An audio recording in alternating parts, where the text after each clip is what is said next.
One man is being victimized by our own government. One man whom they fear, yet whom millions love. One man who is willing to take the poison arrows of lawfare. One man whose voice has been taken away by a corrupt judge operating in a corrupt system. One man who has been ridiculed and insulted. One man who refused to back down. One man who refused to back down. One man who refused to back down. One man who stands between us and them. One man that wants to see America protected again. One man who wants to see America prosper again. One man who understands that a man is a man and a woman is a woman. One man who understands and protects the blessing of life. One man who wants to restore American exceptionalism. One man who once again wants to make America that shining city on a hill for all to see. A place where all the people of the world glowingly set their eyes upon. America. One man who unashamedly wants to make America great again. That one man is Donald Trump.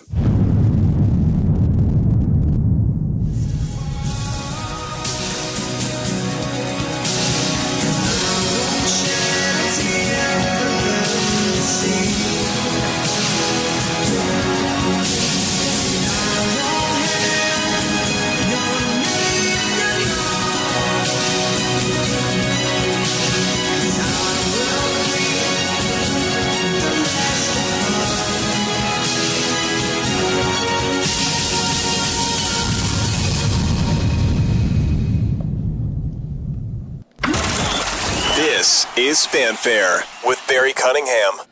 Hey, happy Labor Day to everybody. Hope you guys have had a great day. I hope you've been at the pool or the beach or been cooking out or whatever it is you guys do on Labor Day.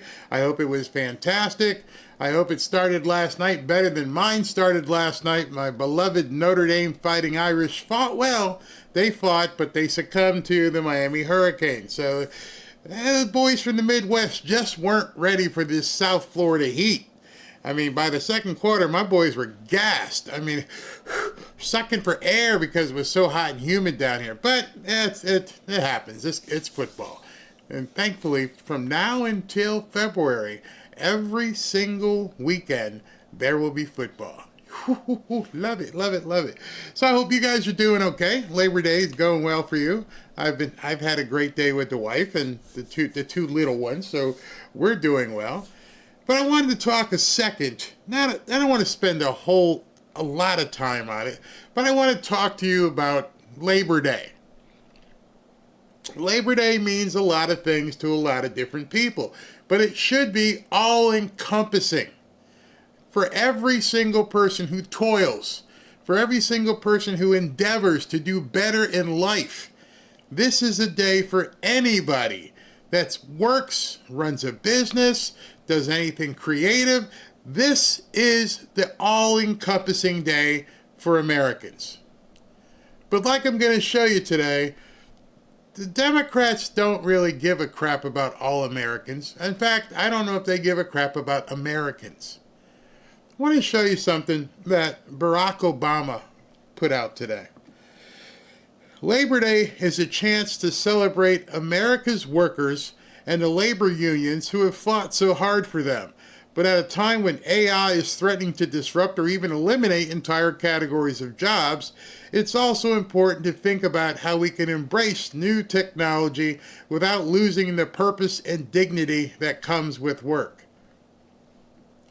Why in the hell, on a day commemorating labor, are you saying, hey, we need to do something about AI because people are going to be, basically left hanging once their usefulness has expired. Instead, the former president should have said, especially to the Democrats, you might want to get your act together. You might want to make yourself more marketable instead of trying to pull the reins in on technology. Remember, they tell everybody they are the progressive party, and the former president who leads this progressive party is telling everybody, pull the reins back. We're not ready for this. You're not ready for it. Speaking to Democrats and those people who haven't embraced what the new world is going to be like technologically. In addition to that, and I posted this because it pissed me off seeing what he wrote. Notice, he doesn't even mention owners, entrepreneurs, or creators. I guess the work that we do is completely irrelevant. It means absolutely nothing in the eyes of Democrats. That tells you everything you need to know about liberals. You see, they don't have any favor. They don't have any appreciation for risk takers, for people who invest, for people who want to do better than what they think you should be doing. They don't care. They never talk entrepreneurially. They never talk about creators. And they never talk about owners. And I think that is their way of trying to let everybody know it's us against them. We're not like those people who are entrepreneurial and own stuff. Now, you don't want to be like them. We need to protect you. And by protect, we mean keep you in place. And so the theme of today's Labor Day show is about keeping people in place and having nothing to do with safety or progressiveness. It's all about keeping the status quo. They don't want people to succeed. As soon as people can begin understanding that this party is about keeping you in place, then maybe more people will open their eyes. I don't know. I think there are a lot of lost people out there. I'm seeing a lot of entitled people out there, bitching and moaning and whining and wondering, why can't I? I should be able to. I'm going to tell you later about an email I got that is exemplary of what these people think. I shouldn't have this, so maybe you shouldn't have it. Well, my labor, I'm pretty sure, is as intense or even more intense than a lot of people who work 9 to 5. A lot of people who work in warehouses. But they don't even ever ask, hey, what's involved in doing what you do? Well, I'm glad you asked. Here's what I had to do. Here's what every single one of these people with millions of followers had to do. We all had to learn. We all had to labor. It is tremendously laborious. You have to put in a lot of time. You have to develop a lot of skill. And then you have to keep developing because you don't know it all and you have to keep going. So today is Labor Day, and I don't care whether you're a garbage man, a milkman, a teacher. I hope today is a celebration for all of your efforts, including those of you who own businesses, who are entrepreneurial, who are doing whatever it takes to take it to the next level for your family and you. I salute you. I can't play the AC/DC song here on YouTube, but if I could, I'd be like, I salute you. Don't let anybody ever tell you what you're doing isn't relevant, including ex-presidents, because you certainly are. And I'm pretty sure your surroundings, your family feels the exact same way. But as many people who try to diminish people who have versus people who have not, they're not realizing They can cry all they want. They can jump on social media. They can say whatever ever floats their boat. But there will always be, and this is very important, there will always be haves, and there will always be have-nots. Always. Have-nots, haves. The idea of Labor Day is to bridge that. To bridge people from the have-nots over to the haves. You know, I did it this way because down here in South Florida we have drawbridges. And if you ever see what goes under these drawbridges, it would make you realize very quickly, have-nots, haves. And that bridge goes up and down for everybody to traverse.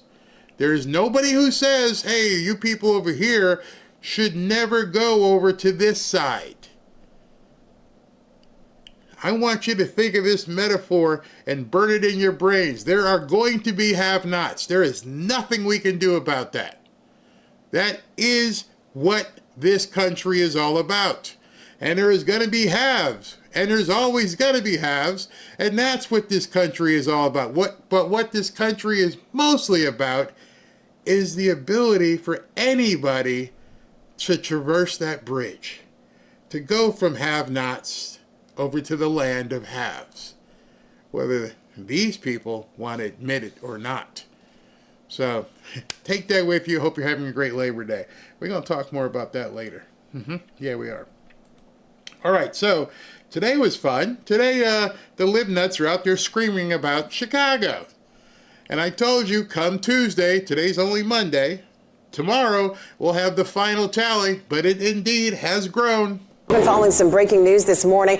A mass shooting hurting 5 people on the city's south side. Let's get to NBC5's Patrick Fazio live at Chicago Police Headquarters. Patrick, what can you tell us? Hey, good morning, Michelle. Well, this latest shooting happened just a few blocks east of here in Ellis Park in the Bronzeville neighborhood. Take a look at video from the scene. This is near 36th and South Cottage Grove. And police tell us they responded to a call of a large disturbance around 1 a.m. when they heard gunshots nearby. They found 5 people shot, 1 in critical condition. The others, they went to the hospital in good or fair condition. The men and 1 woman range in age from 17 to 36 years old. Police say they've recovered 4 firearms at the scene. Now, this comes about 24 hours after another mass shooting just a mile away. I can bet you the rallies you saw today, all the eruptions where we won't let them do it. I bet you they weren't walking in that area. I bet you they weren't walking in the Brownsville area of Chicago. Oh no, they were down by the Lakeshore Drive, where it's nice and ritzy, where you don't have this kind of problem. They weren't there. They've completely turned their back on these people. They don't care. Because you couldn't exist as a politician in this city, hearing what you're about to hear, and then standing up in front of people today and going, everything's great. Listen to what he says here. 7 people were shot late Saturday night near 35th and South State Street. 5 men and 2 women were shot and are expected to survive. So far, police have not made arrests in that shooting, and detectives are questioning a person of interest in this morning's shooting. And according to CPD numbers, 53 people have been shot here in Chicago since Friday evening, and 7 people have been killed so far this holiday weekend. 53. My video, yesterday or the day before, it was at 35 or 36.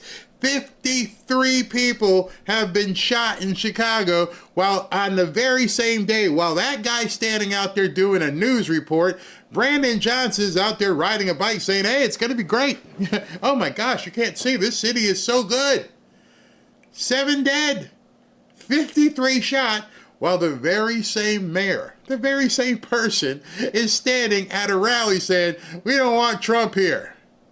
And all the white people with him, they don't live in Brownsville. They're not anywhere near the 53 people who got shot. In fact, they hope you don't know. They don't want you to talk about it. So I'm going to show you something. I posted it earlier on X today, and I want you to imagine, today, little Susie, little Timmy, we're having a, soccer game. You're a soccer mom. Or maybe a little bit older, and, little Timmy plays flag football. And they go out to the field, it's Labor Day, you want a barbecue. And this is how the people in Chicago greeted Labor Day. Look, there has obviously been a lot of violence in Chicago. There's always been a lot of violence in Chicago. Just this Labor Day weekend, 52 people were shot, 7 fatally. I pushed the wrong button. It's this one. Okay. In Chicago, everybody got to get down. Everybody got to get down because they shoot. Everybody down. Look, these kids are running. They shooting. We can't have no fun in Chicago, man. No fun, man. This is terrible. I ought to throw a goddamn flag. Cause this y'all neighborhood. This might be over with, cause I gotta figure this out, man.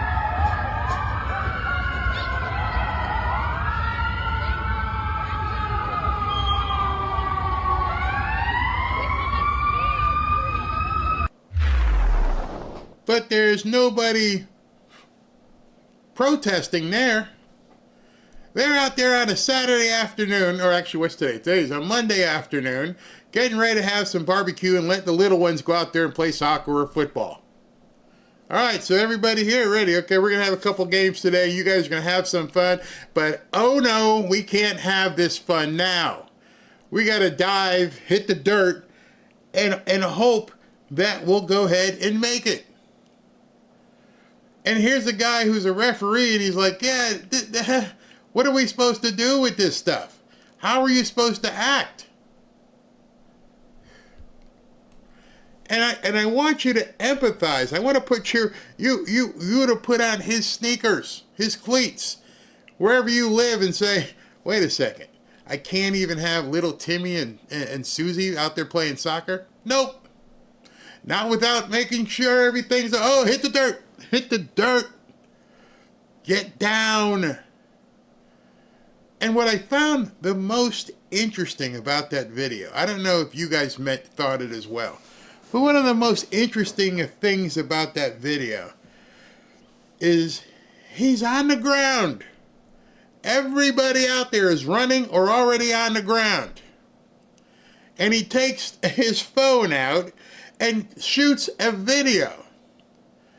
Meaning, and you saw how composed he was mad, but he wasn't freaking out, because that's how life is in their neighborhoods. We can't understand it. That's a part of life. Oh man, we can't have no fun. Nope. Fun is not allowed in liberalism craziness. You're not allowed to have fun. You're not allowed to have safety. And if you do, these white people we're going to bust in are going to tell you, you don't need to be safe. Just vote. I just, with two young granddaughters, the boy's a little bit older, he's in high school, but two young granddaughters, and I'm thinking they're out there playing soccer. They're out there running around. Hit the deck. They out here popping. These people have no regard for kids.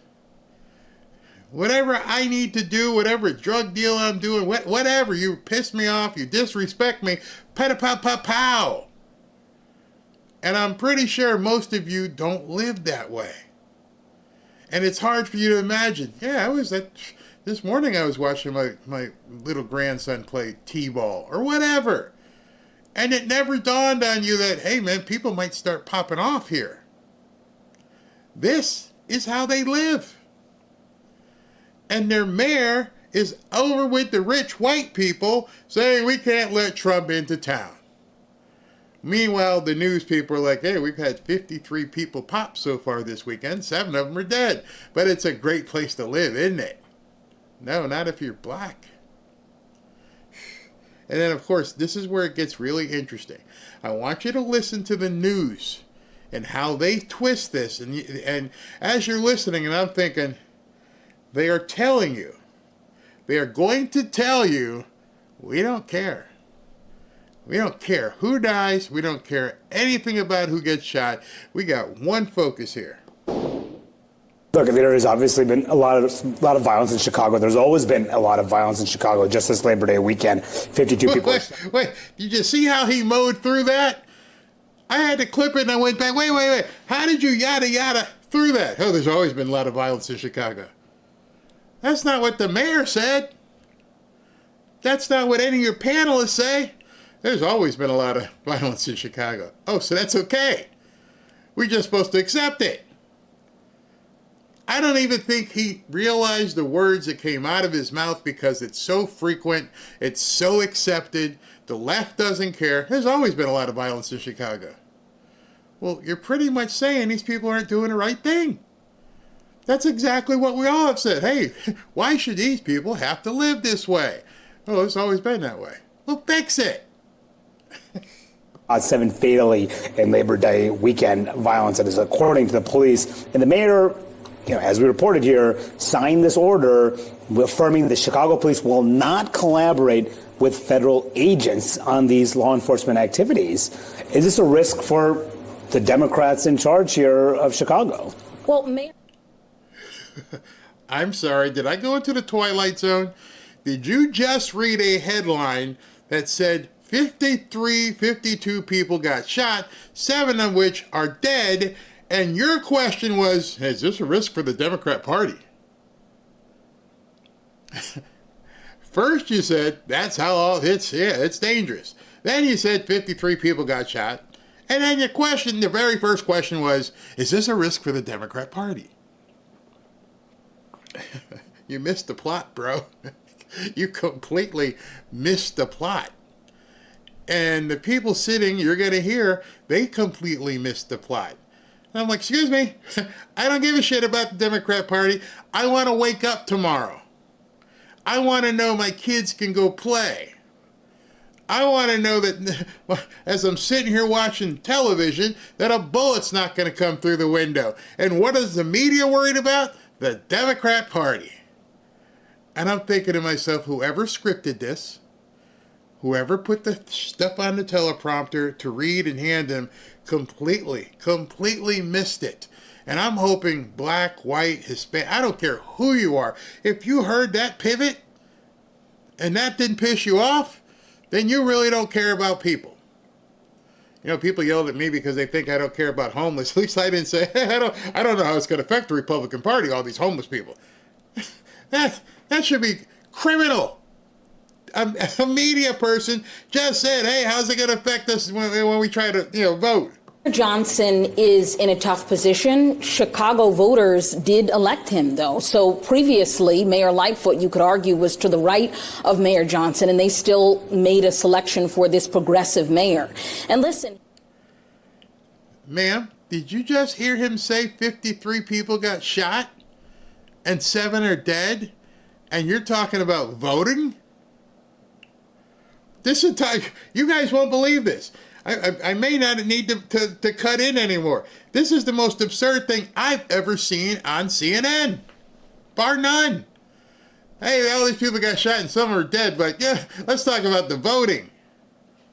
He is being responsive to the majority of Democratic voters, at least across the country, who really have an appetite to see leadership stand up to President Trump. Now, how this is all going to unfold? Excuse me. Don't worry about standing up to President Trump. Go worry about standing up to, Joey Gangbanger. Go worry about the guy who's popping people in the street where kids can't play sports.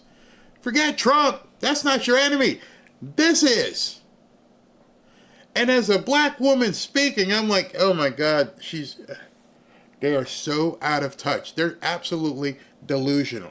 Is going to be something that we will have to watch closely. Will federal officers comply with the local law of not masking when they go into immigrant communities? There are also other solutions where the city mayor, the governor of Illinois, the president could work together, like on universal background checks and also making sure that they can.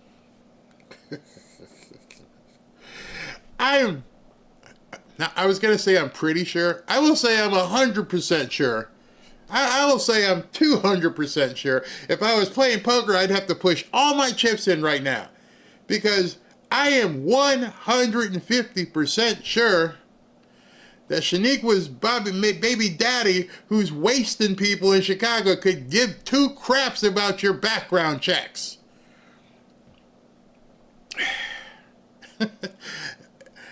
I didn't make this up. I'm just showing you. Excuse me, Shaniqua. What in the hell are you talking about? I can't play soccer this morning. I can't play football. My ref's crawling around in dirt, and you're talking about background checks. Wow. Continue to fund intervention programs for young people to dissuade them from engaging in crime. And there's been absolutely no discussion about any sort of bipartisan collaboration. And those are the things that policy solutions that Democrats say will actually work. Jeff, you cover.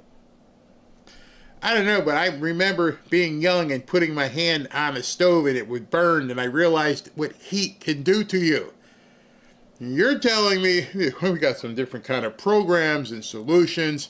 You've had 50 years. Even your own anchor said it's always been this way. So you're telling me, wave the white flag, nothing's working in Chicago and nothing ever has, and I don't care as long as we can figure out how we can, strategize and make this work for the voters. Democrats, you're really stupid. I don't know if there's any trolls in here watching, but you're really stupid. These people don't give a crap about you. And they don't make any bones about it. Here, listen to this. The White House. What is this gonna look like? Because unlike D.C., as Christian was saying, there's no federal control over Chicago. We're seeing the standoff with Democratic leaders and the president, but the president is forging ahead. I think that's a really big distinction. The president had more flexibility to bring troops into the D.C. area because D.C. is a district, it's not a state. I will tell you anecdotally from walking around D.C. as a D.C. resident myself, you're seeing a lot more signs lately about the push for D.C. statehood, but that is an aside. Then why bring it up? I don't know. First and foremost in my mind is, are people safe in D.C.? Are people safe in Chicago? What can we do to help these people get safe? Oh, I've seen some signs about D.C. statehood. What are we, in the Twilight Zone? Do these people not even get what the hell these people have to do to live? It's incredible. The broad challenge is going to be different, but the broad goal is exactly the same. And you were right to say in your intro that he's focusing on democratic states and democratic cities, and you heard the secretary mention L.A. as well. They're using the language of hyperbole. They're using the language of fear to Knock, knock, knock. 53 people got shot this weekend. No hyperbole is needed. You can just read that off a piece of paper. This weekend in Chicago, 53 people were shot and 7 of whom are dead. No hyperbole needed. What do you want to do about it? Fear? I just saw a referee crawling around on a field worried about him being shot. I just saw a video where people were running in the background in fear. Do you think President Trump is instilling fear? Or possibly do they live their entire lives every single day in fear? No hyperbole. 100% true, and you're completely out of touch. This is your Democrat Party out there. They have no clue what people need then because they don't care. Get an aim that they want, and that is to have a foothold in these democratic cities. And Basil, just as in the short time we have left, you see Mayor Muriel Bowser there in D.C. saying this isn't all bad. She had caveats that people don't feel like they want to see these agents on the streets, but that crime, truthfully, has been down since you've seen this deployment.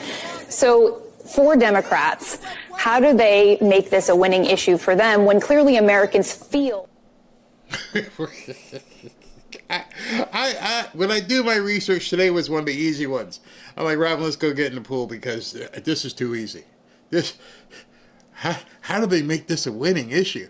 How about less people dying? That would make it a winning issue. Less people getting shot. It's staring you right in the face. It was staring Muriel Bowser in the face. Winning issue? How about somebody not having to bury their kids? And as you're listening to this, you realize, and I've seen some of you guys here in the chat, you realize this is evil. This is evil personified. They don't give a crap. How can we turn this around and win? I don't know, save some black people. I'm just saying. That would be a winning thing. Hey, this is how it used to be, and now I can go in the street. Yeah, okay, I'm gonna vote for you. Watch Muriel Bowser's numbers go up. She'll take all the credit. Oh yeah, thank you, Trump, but yeah, it's good now. And so they're trying to figure out, how do we get around this whole thing in Chicago? This could be a losing issue at the voting booth there. I don't know, save some Negroes. Unsafe. Well, first of all, the fact that this president is undermining, is talking about reducing crime, but what he's really doing when you look at it is going after and undermining the power of black leaders in largely majority black cities or cities. Undermining the powers, not of the mayor, of the black leaders. See, it's got to be racist. It's always racist. I'm going to show you some more racism coming up. It's as shameful as a black person to hear these people talk. Oh, he's undermining them. I think they're undermining themselves. What do these people not get? There's people dying. There's no undermining needed. All he's got to do is point to it. Look, there's people getting killed over here. And you're not doing anything. You're undermining yourself because you're over here at this rally. Well, hold on, look. With all these white people. I don't think to myself, where is this disconnect? How are they not realizing that none of those white people at the rally are in Brownsville? They're going to get back into their cars or wherever and head back to wherever they live. And I guarantee you, they're not taking a left turn at Brownsville. None of them. And I'm pretty sure there's a ring of protection around this so-called rally. Just look at it. You have to squint and look in close to find black people. And I'm not saying this because of a racial nature. I'm saying it because the prominence of what they're trying to do is tell black people, you're safe. But the only people telling everybody that is white people. Not the people who are crawling around in a field. Man. With majority people of color. So that in and of itself tells you that there is some kind of underlying motive here, that this is more than just about bringing crime down. It is an attack on leaders of color who form the basis of the Democratic Party. So, Again, you're talking about the party. Oh, he's trying to hurt the Democrat Party. No, he's trying to keep these people alive. You're trying to hurt the Democrat Party, and you're trying to hurt these people with your fake smiles. I'm convinced that their audiences are complete white liberal women or something, because they have to know at this point there is nobody in the hood who's watching this crap. There is nobody who's affected by the drugs and the trafficking and the bullets who's watching these idiots or the other ones walking through the park. I don't think it undermines the Democratic mission or movement, if you will. The fact is there are legitimate ways to bring crime down without having troops on the ground. Period. We're listening. What are these legitimate ways to bring crime down without putting troops in there that you haven't been able to, deploy in 50 years? We're all listening. That should have been the next question. The next question to him would have been, oh, there are? What are they? And then the follow-up is, well, then why ain't you done it? Nobody's stopping you. You've been Democrat rule in Chicago and Washington and all these blue cities forever. So if there's an alternative way to make these people safe, what is it? And secondly, why haven't you done it? And that's when you see them all sit back and go, ooh, we're stuck. Yeah, you're stuck. You're absolutely stuck. But listen how this next guy talks and how, what's her name? Julie Banderas of Fox rips him a new one. Okay. I was in Chicago, D.C. earlier this year. I'm in Atlanta right now, and I've not yet stepped in one single pool of blood. So I'm not sure what America and what major city Luke is referencing, and I'm not... I don't know. The one that just has 53 people shot? That one, maybe? 53? I don't know what you could be talking about. Me personally, I haven't walked in any blood. Did you really just say that, bro? After finding out, maybe you don't know, that 53 people were shot this weekend. I don't walk in any blood, so I don't know what you're talking about. No. Even when I'm in New York City, what he's referencing. Are you kidding? And so with that being said... Wait a minute. Okay, so you haven't stepped... Whoa. So you haven't stepped in a pool of blood. Okay, I'll be honest with you. Neither have I, thank God. But a lot of New Yorkers have, and a lot of people in Chicago have. You have seen the crime rates, right? I mean, in Chicago alone, you want to talk about Chicago? 52 people shot this weekend alone. Last weekend, 26. 7 people killed. That's a pool of blood. That's 52 pools of blood. Maybe you didn't step in it, but I tell you, the crime rates and statistics are facts. Why are you saying that you haven't? I think that's irresponsible. Let me answer it. There's no answer. There is no answer. That's just it. You people can't provide any answers. I want to show you something. I had posted early this morning, and I know some of you guys have issues with Kyle Seraphin, which that's fine, but he posted something which was very, very interesting. I had posted this post, and this is Brandon Johnson out at the race, wherever he was riding his bike or anything, and he's like, oh, it's a beautiful day here, Labor Day weekend. Oh, it's awesome. It's awesome. And I'm like, who wants to tell him? Because obviously he doesn't know yet. And then somewhere down here, Kyle comes in. Okay, here it is. Kyle comes in with the actual numbers. I want you to look at this, because this is what the Democrats are counting on. These are the final August totals versus 2024. Shot and killed, 39. It's down 26%. So, this is what these people are talking about. Oh, crime's down. Tell that to the 39 families who had to go to funerals in August. Just in August. Shot and wounded, 208. No, it's down 20%. Tell that to the family of the 208 people who got shot in August. 1 month. Total shot, 247. It's down 21%.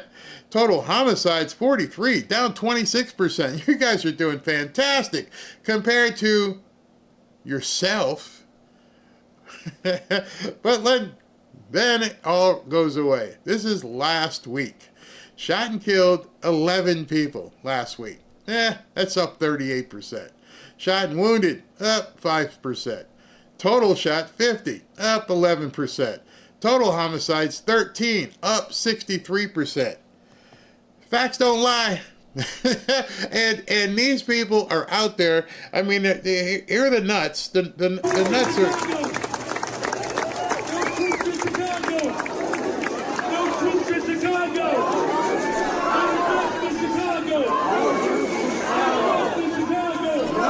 That's Brandon Johnson saying, no troops in Chicago. And all the white people are like, yeah, no troops in Chicago. We don't live there. and we don't really care, but we'll come out and say, no troops in Chicago. The little commies that they are. Pretty bad, man. Pretty bad. Unbelievable. If I didn't see those clips myself, I would not have believed it. And now you know, they don't care at all about people. Nothing to do with helping save people. All they want to do is bitch and moan and say Trump is bad. That's it. Johnson needs to ride his bike in a hood. He won't. Nope, he definitely won't. He should let those people run around with those signs in the hood. That woman that said they voted for Brandon after Lightfoot is full of it. Oh, yeah. Don't worry, lady. They won't be in your streets. Exactly. I live in rural Virginia, and there's an area called Little Chicago. It's always been called that since I was a child. I'm 59. That's just it. I've told you many times, these areas just don't turn around. They stay hoods. They keep them as hoods. I talked yesterday. I said they keep these people in prison. They want them living there with bars on their window and doors, hoping that nobody is coming in. It's crazy. All these old ladies are busted from the casinos. Oh my gosh, this is awful.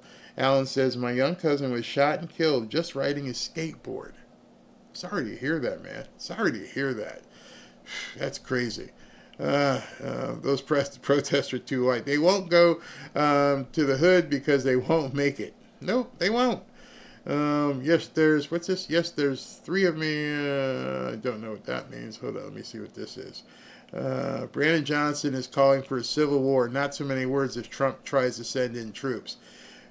Unfortunately for him, and I really believe this, especially after talking to the ladies from Flip Chicago Red, the people don't want it. The people are like, we can't live this way anymore. Notice, except for Danielle, who's been on this show, and she's on Fox now, not a whole lot of people or these newscasts want to go talk to the people who have to live like this. They should be talking to that guy who's the referee. Hey, what was it like today? Well, just like every other Saturday, you got to keep your head on a swivel because you never know when they're going to stop popping. That's life. We shouldn't have to live this way. But all you guys want to do is go ahead and, complain about Trump. All right, so I want to show you something. It's a real short clip. But you know CBS edited Kamala Harris's interview, and it was on 60 Minutes to make her look not like a babbling idiot. And they got sued and had to pay like $15 million to Trump. Now it looks like they're going to have to do it again. Maybe, hopefully, they'll get their license revoked. They edited out an interview with Kristi Noem. I want you to see what happened. It's only 33 seconds long. Let's take a quick listen to this. So what you're going to see is on the left what Kristi Noem actually said. The left meaning left of the screen. On the right is what CBS aired.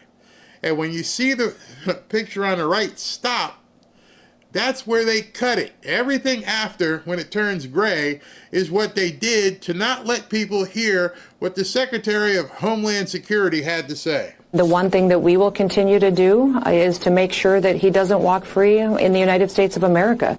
This individual was a known human smuggler, a MS-13 gang member, an individual who was a wife beater, and someone who was so perverted that he solicited nude photos from minors, and even his fellow human traffickers told him to knock it off. He was so sick in what he was doing and how he was treating small children. So he needs to never be in the United States of America, and our administration is making sure we're doing all that we can to bring him to justice.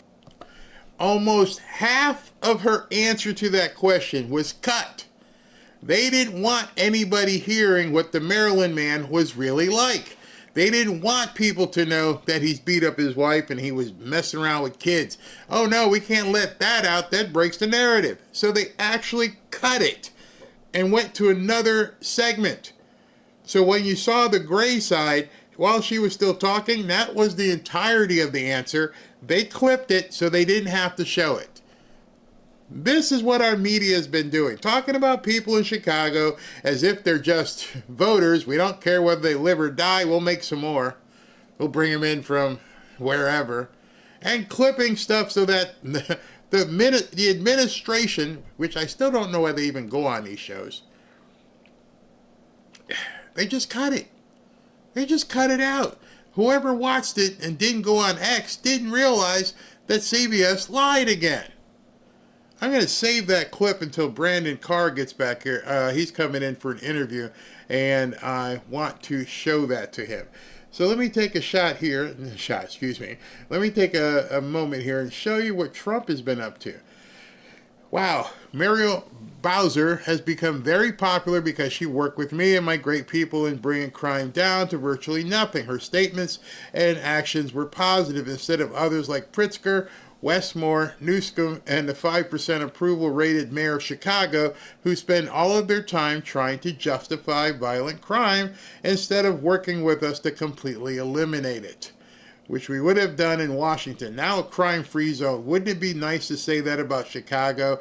Of course it will. Yes, it would be nice to say it about Chicago and some of these other cities. The top law enforcement in LA said during the riots and when I sent the troops in early that they couldn't have done it without us. They were completely overwhelmed. If we hadn't gone in early on top of the fires, would have lost the Olympics.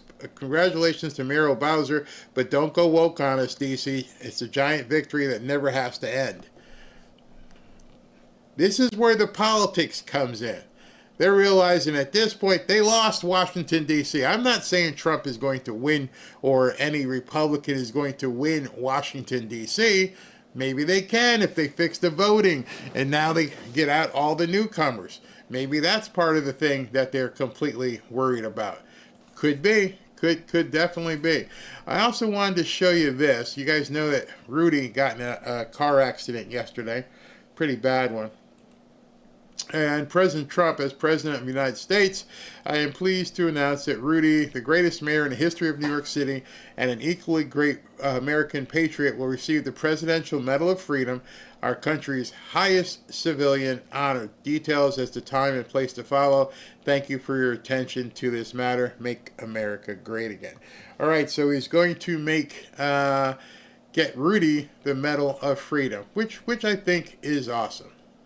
You know, I'm going to get into something later, which might make some more people upset again, but I can't help it. I can't help it because I'm excited about what Trump is doing. I feel it personally. Our own investments are working this way. So if you are looking to possibly, and I'm couching this because I don't want to tick anybody off, but silver, it's flying, bro. It's genius. It's pure genius. America is the country that started the AI race. And as President of the United States, I'm here today to declare that America is going to win it. We're going to work hard. We're going to win it. Why do so many financial experts call silver the most undervalued asset today? Because silver is essential to the future. From solar tech and electric vehicles to the explosive growth of artificial intelligence. Demand is rising fast, and yet silver is still trading at a bargain. With billions pouring into AI, silver prices have only one place to go, and that's up. In fact, silver may be the most overlooked asset class in financial planning. The opportunity for silver is well documented. The market for silver could double or even triple by 2026. You see, I believe in hard assets like this bar of silver. You can hold it in your hand. You can put it in your IRA, you can put it in your home safe, and relative to gold, it's very affordable. That's why I urge you to call my friends at Lear Capital and get their free report, The AI Revolution, and see why silver prices could be set to soar. Call 800-601-5430 or go to learberry.com. But don't wait, we all know, we've seen it. The government can print lots and lots of dollars, but they can't print silver. Government by digging into the mortgage records of officials you don't like. No, they're public. I mean, you can find out those records. You can go check out the records yourself. And you should be doing that job, actually. You wouldn't do that because that's not the kind of reporter you are. But why you had to hurt him like that? Why you got to hurt him like that, Mr. Trump? Absolutely. So this whole Lisa Cook thing now is becoming some sort of fodder, as though you're going after black women, you're going after this, you're going after your opponents, everything else, and it's a crime. It's staring everybody right in the face, and the Democrats are trying to make you believe this isn't a big deal. These are crimes. It doesn't matter. She's black. She's a black woman. You know, those are two no-go areas. You can't go after those people. But it's a crime. No, you're just picking on her. You should be doing that job. I shouldn't have to be doing it. if you did your job properly, we wouldn't have problems like Lisa Cook. Take a listen to what Trump's White House trade counselor Peter Navarro said about Lisa Cook earlier this week on Bloomberg TV. It was a DEI hire. She's not qualified. She's a partisan animal who weaponized the Federal Reserve. This is not about Fed independence. Lisa Cook's back. So, of course, they don't like the fact that he said partisan animal. So right away, that's a racist dog whistle for CNN. Oh, my God, he called her partisan animal. Yes, she is a partisan animal. He's not an animal because she's black, a partisan animal. He had to qualify her before he used that word. You've taken too much of our language away. Now they're trying to beat him up because of that. Background is actually pretty impressive. She has a PhD in economics. She was an economics professor at Michigan State. She served on the White House Council of Economic Advisors under President Obama. Why can't the Trump administration just stick to saying we disagree with the Fed or we want them to do this and lower our interest rates?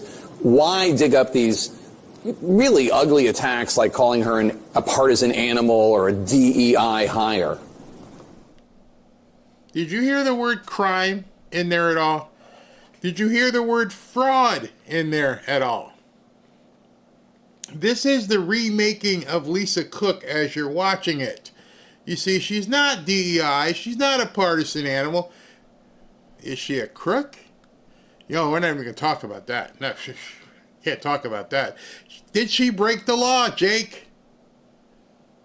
Oh, because Trump, his team is looking at her. That makes it going after your opponent. So we no longer have laws that you can prosecute on if it happens to be a Democrat. That's what they're saying. Peter Navarro went to prison, and he continues to be quite upset about it. People who were investigated during the 4 years of the Trump interregnum between his two presidencies continue to be upset about it. And you heard the president say himself, he leads things anytime there is some kind of a legal issue or an allegation against someone who he is either somebody who he has targeted, like Adam Schiff or like Letitia James, people who have investigated him. I don't call me silly, color me crazy. I thought law enforcement's job was to prosecute crimes. No matter what's the term? Oh, no one is above the law. Oh, we're finding out there are people above the law as far as the Democrats are concerned. Like, oh wait. Oh, we meant you, Trump. Everybody else does and has the ability to be above the law. You're digging things up. You're not supposed to look. You're not even supposed to find out that I broke the law. You're targeting an opponent at this point. These people expect you to forget the last 2 years. If you remember, and they should have it as a crawl on the bottom of their cryon, yes, we kicked in the doors at Mar-a-Lago targeting President Trump. Again, this must be indicative of their audience, because their audience thinks everything you do to a Democrat is targeting. Everything you do to a Republican, yeah, it's deserved. Him or Lisa Cook, who has not, but is not doing what he wants, he often leads it back to the investigations into himself. And I think that's what you're saying there. Meanwhile, two things appear to be true at the same time. One, it seems quite clear that Donald Trump and Bill Pulte, who's the head of this housing finance agency, have targeted Lisa Cook. They want to remove her from the Fed because they don't like what the Fed is doing on interest rates. That seems quite clear from the public statements of Donald Trump and Bill Pulte. It also is true that there is some suspicious activity here that's really problematic by Lisa Cook. Let me just sort of try. So this is the same network. This is CNN a couple hours later. Well, the guy goes, yeah, they're targeting her, but there is some stuff on. There's some smoke. There's some fire under that smoke. Again, targeting? Well, I remember we used to have politicians who were seemingly above reproach. There was a whole lot of vetting that went on. Make sure they didn't beat their wives. They didn't do this. They didn't do that. Now it's whatever. Yeah, she may have done something, but don't look. What do you mean? You're actually looking at this stuff? Yeah. If it's, again, I keep telling people it's one of the easiest things to prove. Here are your signatures. Here's what you said.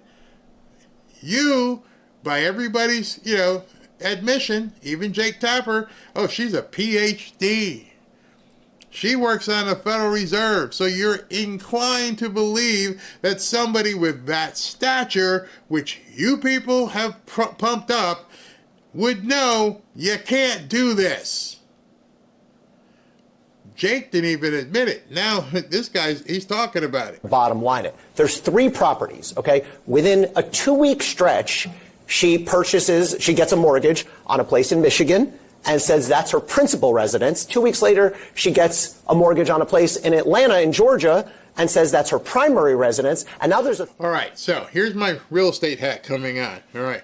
The only reason why that would happen is you're breaking the law. And you're breaking the law, and because what happens when you buy a house, you go ahead and you sign all the book of papers and you do all the mortgage and everything else. It may take as much as 30 days before all the paperwork is filed.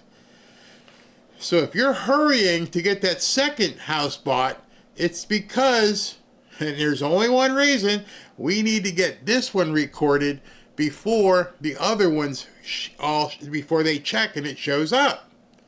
Because if they check, oh no, this is her primary residence, it wouldn't be there. But if it was there, and like, wait a second, she already has a primary residence, we can't give her this money. But when you check and it's not there, you can just smile and say, yeah, that's my primary residence. People do it all the time. It's against the law. And so you committed mortgage fraud willingly. And the fact that this wasn't like it was a year later, it was 2 weeks. And so that tells you it was intentional what she did. There's no getting around it. Third place in Cambridge that she said was her secondary residence, but she's actually renting it out. Now, why would someone do all this? Because you get better interest rates, because you get better tax benefits. That can be worth tens or hundreds of thousands of dollars. Thus far, and I find this really notable, in the briefs that have been submitted by Lisa Cook's lawyers, she was the plaintiff here. She filed the opening brief. No explanation of what she did, how this happened. There's some reference to maybe it's a clerical error. Today, in court, Abby Lowell, very good lawyer, again, no explanation of how this happened. And the claim that this might be clerical error or just a mistake, that's not going to fly because Lisa... No, let me tell you why. I'm not a lawyer. Ignorance of the law doesn't absolve you from following the law. I didn't know I could get 2 mortgages. Maybe you could say that. Yeah, it's possible you could say, I didn't know I was doing anything wrong. I couldn't say it because they'd say, haven't you bought like 1,000 houses? Yeah. You know. Oh, yeah. And if you didn't, you should have known. Yeah. And your lawyer down there, he knows. Yeah. So all of you committed fraud. Okay. Plus, she's a governor on the Federal Reserve. It's your business to know. There's a whole different level. You are in charge of deciding what other people are going to pay for loans, and you all obviously know the process. And if you know the process, you know you can't do it. Wait till they start investigating this. Because when they start digging into this, there's going to be a whole, I'd say probably 5 to 10 more people who are going to get roped into this, and those people are going to sing like Twitter. Because in order to buy a property, those of you who have purchased a property, you know this to be true, you have to have a title agent who's going to close the deal. Maybe even a lawyer to look over the contracts. A real estate agent or 2, depending on how the transaction went. A mortgage broker. So everybody in these transactions knew what was happening. When I look to do something, the contract goes right to JJ. And when JJ looks at it, he'll come back and go, yeah, you're going to have to sign this again. What's up? You forgot Clause L. Robin, can you call the agent and tell her we need to do Clause L? Okay. So too many people are involved in this transaction for it just to have been a clerical error.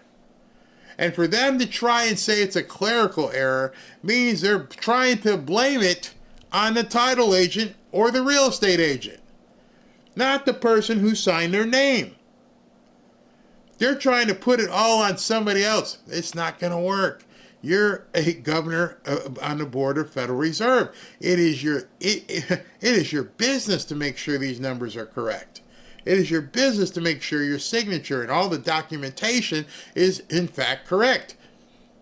There's no clerical error.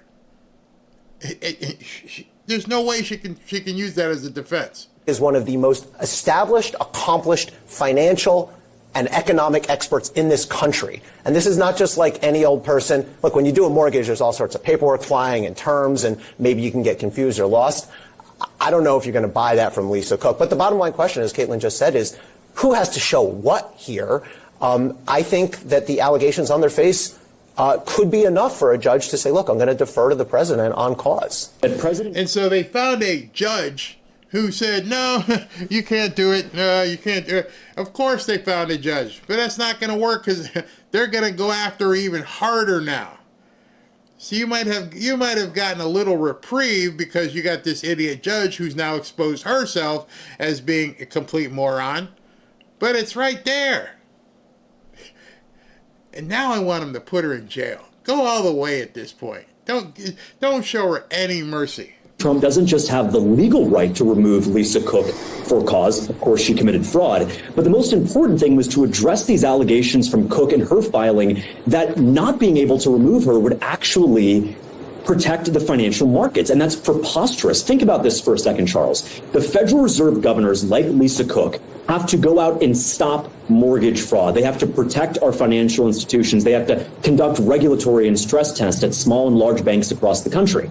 The same person who's entrusted with guarding against fraud is now credibly accused of fraud. That would make that make sense. James, who's been on the show, this is so easy. But what you're going to see in the next couple of minutes are people who try to obfuscate this and make you pretend as though, make you feel as though this is because she's black and she's a black woman and she's a target. None of them are able to say she didn't do it. So you can listen to all the people bitch about it, but at the bottom line, keep listening and go, are you saying she didn't do it? None of them. None of them can say she did not commit mortgage fraud. They're saying you shouldn't even be looking. Every last bit of credibility the Federal Reserve has left. And so if the Federal Reserve is going to be entrusted with protecting our banks and our financial system, you cannot have someone named Lisa Cook, that little deceitful miscreant, being credibly accused of financial fraud in that position. So there are two elements here, the legal and ethical, right? And I was surprised to see a comment in The Economist, right, which has gone far left in recent years. And I want to read it for the audience, right? It says, given Ms. Cook is a financial regulator, it would be hard for her to stay in her post if the allegations were more substantiated, even if she were not convicted, and regardless of motivations of those making the accusation. So here's Okay, so that's a mouthful. But so understand The Economist is a left-leaning rag. And even they're like, I love you. We're liberals, but damn, this is bad. And the rules of the Federal Reserve say you don't even have to be convicted. But that doesn't matter because anybody looking at these documents are going to say, yeah, what clerical error? Show where the clerical error was. You lied on your application. And then you tried to fast track it so the first loan wouldn't see the second loan. And as it says here, just for you guys to read, it says, even if she wasn't convicted, regardless of motivations of those making the accusations, it doesn't matter that Trump is trying to take you out. It doesn't matter that he's trying to clip you off at the knees. Two things. They're completely separate. Yeah, Trump hates you, but you committed mortgage fraud. They're not tied together. You, unfortunately, gave him the opportunity. You, Adam Schiff, you're next up in the barrel. Letitia James. Yeah, Trump hates you, you hate him. Doesn't matter. You did it. So when you go on television like, oh, this is preposterous, they're targeting me. None of the people on television, did you do it? It's very simple. Tapper, anybody. Next time Adam Schiff comes on, whoever comes on, okay, I just have one question, Mr. Schiff. Yeah, did you do it? I don't care who's targeting you. I don't care that he's mean, bad orange guy. Did you do it? Now, Adam Schiff keeps saying, no, I don't, because he's a lawyer. He knows. I'm just going to keep denying. But nobody is actually showing him the paperwork. Financial magazine, known for 100 years, saying the better part of valor would be for her to step aside. That is exactly right. It would be the best thing for her, honestly, but also the best thing for the country. We are 19 days away from the September Fed meeting. And just think about this, Charles. The Supreme Court of the United States may need to step in to block this woman from trying to show up to vote. This is not how you conduct business in the most powerful economy in the world. This is like a third world African republic with a pegged currency that the central bank is coming in to sue the president and the Supreme Court needs to get involved. This is precisely what Lisa Cook is trying to do. And let's be honest, this affects Fed credibility far more than the president of the United States removing her for a legitimate reason. I got less than a minute. So I want you to just let that resonate with you for a second. He fired her. You're fired. She says, no, I'm going to sue because you can't fire me. Jerome Powell, and she's still there, works with him. And there's a meeting coming up in September to talk about lowering the rates. How can someone who's seriously shown to be a fraudster be in charge of the rates of interest? What is going on in our country where they're fighting this hard? It's pretty simple. They're fighting this hard to keep power everywhere. They don't care about the people getting shot. They don't care about the people who can't afford homes. They don't care about the people whose mortgage people would like to refinance. They don't care. Their only care right now is we have to maintain power. This is everything that they're trying to do, even if it means breaking the law. The Democrat Party is broken, and I don't think it can be fixed. No, but can we just cut to the chase? Should a president be allowed to stack the Federal Reserve in a way that would, help them with their economic agenda? We know that de facto that's what's been going on anyway. We had 3 Fed officials leave. Joe Biden was able to put in people that backed his point of view. Should we just cut to the chase and say that should be part of the job? Well, no, Charles, I think you and I are big believers of the merit system, and I know President Trump is as well. You got to put high-quality people in there like Chris Waller, my friend, the Fed governor, who yesterday at the Economic Club of Miami pointed out that we need to be cutting rates, not just in September, but several times over the next 3 to 6 months. The truth of the matter is that Lisa Cook was not a qualified person. Her most well-known paper was about racial patent applications in the 1870s. Nothing about central banking, nothing about monetary policy. That is an abomination. I trust that President Trump will pick them good and pick them right using the merit system. Yeah. The Democrats don't like merit. Merit means you have to earn it. It is not given. Which is why I think there's so many people who are having problems with, the stuff when I talk about real estate. They think they're entitled to it. She's a black woman, and because of that, she'd be beyond reproach. You can't touch her. She's a made woman at this point. She's in the Democrat mafia. You can't touch her. And that entitlement is beginning to spill out, especially to the people who everybody got a trophy. That whole entire generation at this point that grew up without having to earn it, who didn't have meritorious performance as the basis for their income, are all screaming and whining right now. I don't know if you've had a chance to watch the interview that Patrick Bet-David did. And Patrick Bet-David did a round-robin type thing where he talked to a bunch of young communists. And you sit there and watch it, and you just go, oh my God, we're toast. We're toast. Make as much as you can now. Make as much as you can now. Bury it in your backyard. Do whatever you got to do. These people get back in power. It's over. completely. And that's what I keep trying to tell people. Get it now. Do whatever you need to do. Because if these people ever get back in power, we're done. Done. Go watch those interviews. If you don't, I'll go ahead and cut them and I'll clip them tomorrow. But I sat there with Robin. We're watching these videos like, these kids cannot be serious, can they? This isn't. I'll see if I can download just one or a piece of just one.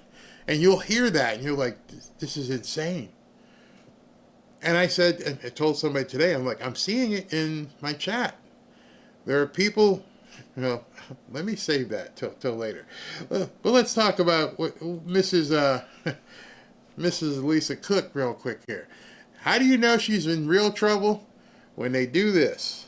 Also, keep in your prayers Sister Lisa Cook. Lisa grew up in this church. Amen. I had the opportunity to teach her in class and having fun with Pam and Melanie. But she's going through a thing up there in D.C. and I don't have any clues. But just keep her in your prayers. Amen. Because what is going on with her is wrong. Amen. It's wrong. Right, Reverend? It's wrong, right? Why is it wrong? And of course, you got the people behind her. Amen. Yes, you tell it, brother. Tell it. It's wrong what the white man doing to her.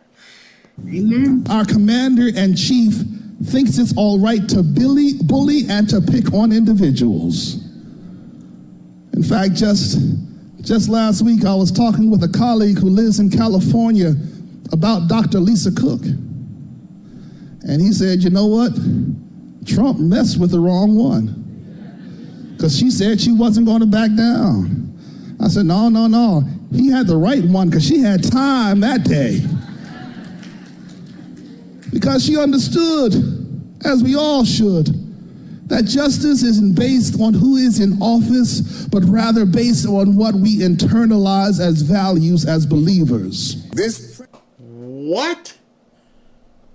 Did you hear what he just said?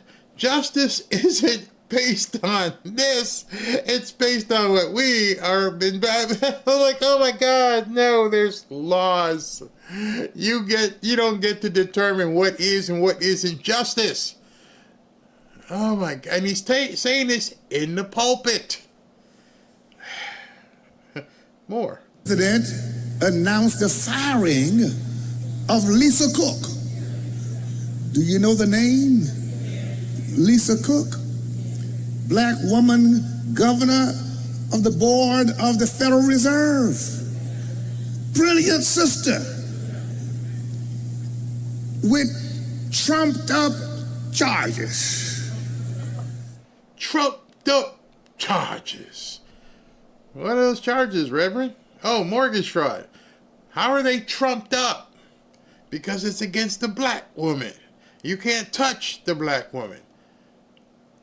Again, this is at a pulpit. This is right there where the preacher is talking about the Lord and he's telling people to absolve her of crime. Anybody else see that would be a problem?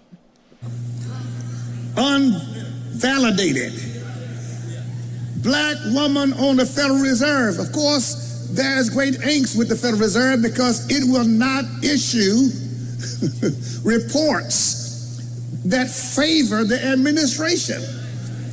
When you get a financial report, you want to know the real numbers. The fact that the president wants to control the report, and if there's not loyalty to that agenda, the answer is simply to fire you. Okay, so I got a question, right, Reverend? Aren't you the one who's trying to drum up loyalty? You see, when you think about what he's saying you can't touch a black woman. You can't even look to put her under investigation because she's a black woman. You're not supposed to do this. Why? She committed a crime. Oh, he mentioned he's mad at her because she won't do this, and he doesn't even understand what the Federal Reserve does. He's making absolutely no sense. We ain't looking for any damn report. What report? You don't even know. He got the memo, said make sure you get up in front of your congregation and you tell everybody there and make sure you put a picture behind her that this black woman, she's under attack. And he don't even know what he's talking about. Where is the uproar? I wonder why the women's ministries across the country are not marching. Every church has a women's ministry.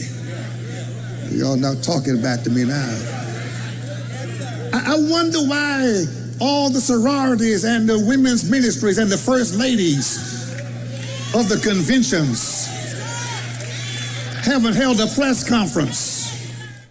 Because, the sororities are really going to have an impact on whether or not she is charged for doing mortgage fraud. Seriously. So what he's actually saying right there is you need to rile people up. You need to rile up as many black women as you possibly can. You ladies here, the church group. Understand what you need to do is attack. Do something. Rise up. But she committed mortgage fraud, right, Reverend? Doesn't matter. She has the key. What key? She's got the black key. It gets you out of everything. It is disgusting. This is actually in churches. And you wonder why people feel so messed up right now. It's absolutely crazy. Absolutely. I mean, it is so bad. All right, so let me talk to you a little bit about prosperity. I'm going to do this segment in closing, and I want you to listen to how the Democrats look at prosperity versus how we look at prosperity. That's what the Trump tariffs are going to do. Crash the economy. The S&P 500 and NASDAQ approach record highs, and summer gas prices hitting a 4-year low. People who are going to be hurt the most are the American people, American consumers. Wall Street Journal found that 47% of Americans rated the economy as excellent or good. This is the highest rating they've seen since 2021. This is the biggest self-inflicted wound we've put on our economy in history. You've got the trade deals, better than expected GDP numbers. The economy grew at 3% last quarter. Consumer spending is up, better than expected, as tariffs are bringing in a lot of money. All I hear in my head are Democrats screaming, recession, recession, recession. That's not happening. What you see happening today is so far we're on a similar path where there's, again, no noticeable increase in inflation as a result of these tariffs. And in fact, not only that, but we put out a report a few weeks ago about how imported goods were actually getting cheaper relative to domestically produced goods. There's 4 buckets I want you to think about. So there's the opening of the markets, right? So the president is smashing open all the world's markets. So that's growth, right? Finally, our ranchers, our fishermen, our farmers, our entrepreneurs and our businesses can finally sell into Europe, into South Korea, all these countries finally open. So that's huge growth. Then we've got... I want to stop there for a second, and I wanted to ask a question, which you guys are probably going to be struck by. How many of you are selling into other countries? Now that these markets have opened, which allow you to sell to these various countries, how many of you are doing that? Now, more than likely, that's a question that's going to come across as facetious, because the second question I'll ask is, why not? As you're watching this happen, and what you're watching the Trump economy evolve, are you in the bleachers or are you in the game? When you see things like this happen, which Howard is talking about, which Obama, as I showed you earlier, doesn't have any idea. People who are entrepreneurial and think first and then react and do stuff, they don't have anything for you. But if you listen to what Trump's doing and what he's saying and what Howard Lutnick just said, you can now sell to anywhere in all these different countries, not anywhere in the world. And I just wonder how many people have heard about these tariffs and said, you know what? I've got something that I want to sell to Vietnam, to Europe, to Italy. Have you thought about that? Just saying. This huge revenue stream, right, from the tariffs, so that's going to knock down our deficits. That's really good. Then you have two types of investment. You have classic foreign direct investment, right? That's like a foreign company just invests here. Let's say, I'll give you an example. VW said it's going to spend $23 billion making Audis and VWs in America that they don't do today, right? So they're going to grow that in America. So that's building factories. Now, you also have American companies like Meta and Apple. They're also investing $500 billion. You've got over $10 trillion of factories that are going to be built in America, and that's going to empower it. And then the last piece, and this is new, and this was maybe the coolest thing I've ever worked on in my whole life. We got Japan gave us $550 billion. So I'm going to stop there for a second, and I want to show you a different way to listen to news. I want to show you, if you're interested, a different way to follow the news. So, as you're watching people like Howard Lutnick and Scott Bessent talk, and he says, Volkswagen is going to be doing hundreds of millions of dollars. Volkswagen. And Honda. And Apple. Yeah, let me put that. And you start writing down these companies that have agreed to invest into America. Notice the word invest. Not a single one of these companies, not any of them, are investing without expecting a return. Right? Understand? They're not donating to America. They are investing in America. Well, what if you invested along with them? VW, Honda, Apple, They're all putting money in, expecting money to come back, which means they're going to bust their humps to make sure they're profitable. If they're going to bust their hump to make sure they're profitable, then that means their stockholders are going to be profitable. Let me check what VW stock is worth. Let me check what Honda, Apple, Every time I listen to these people, every time Howard Lutnick talks and says, yeah, somebody else is bringing in $100 gazillion, I'm like, time for research. And I write it down because there's not one single business that invests not expecting a return.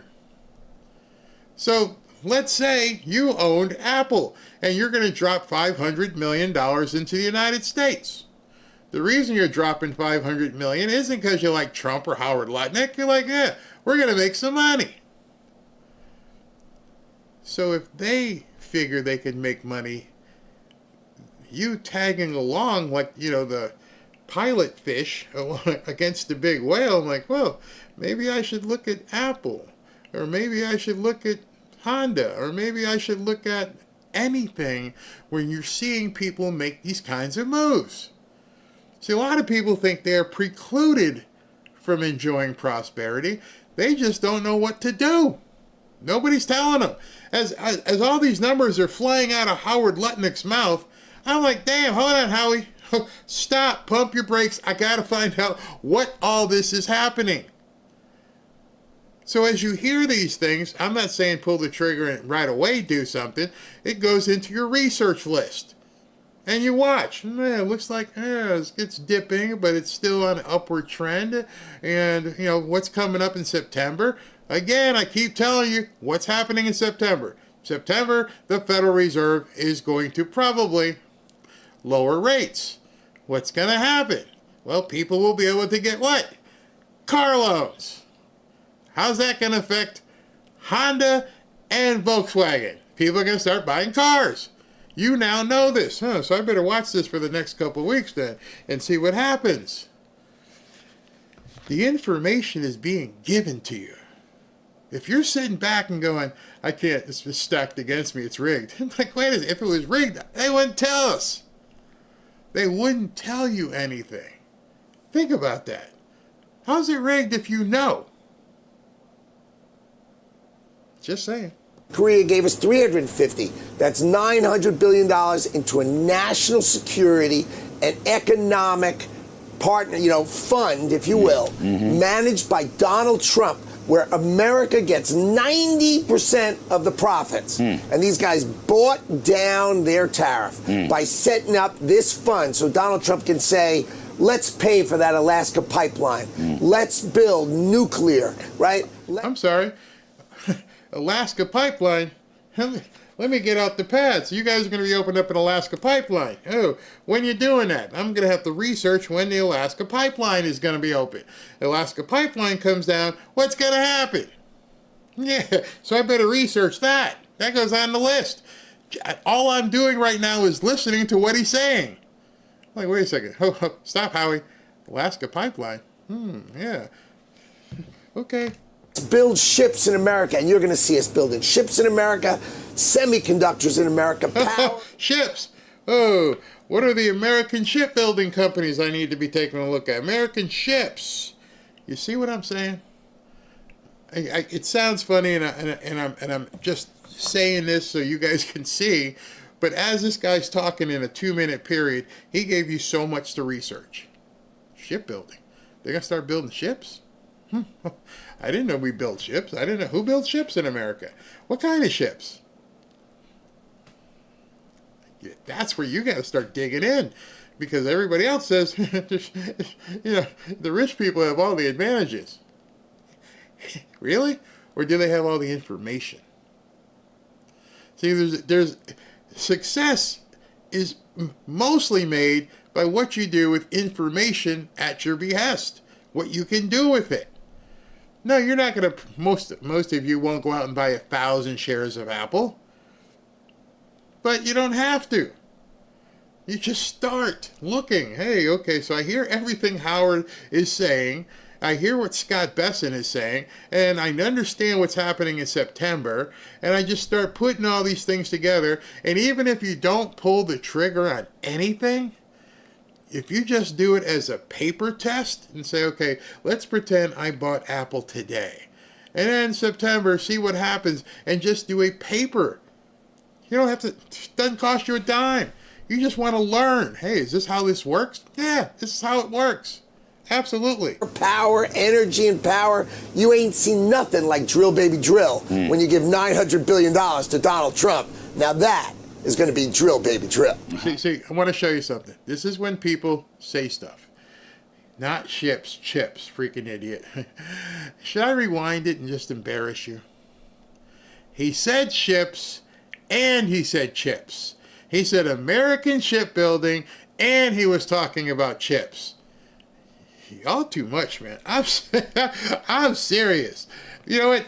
Ashley and Robin both tell me ignore people. Okay, I will start ignoring them, but I need to point it out so you guys realize there's some crazy people in our chat sometimes. All right, well, I disagree with all of that. This is so simple. Let me lay it out. You go to Europe, you take an American product to sell it in Italy, they whack a 13 to 50% VAT tax, consumer tax, and you go to the airport, you get your money back, of which 1% people do. Same in Canada, same in Mexico, England, Switzerland, all the same.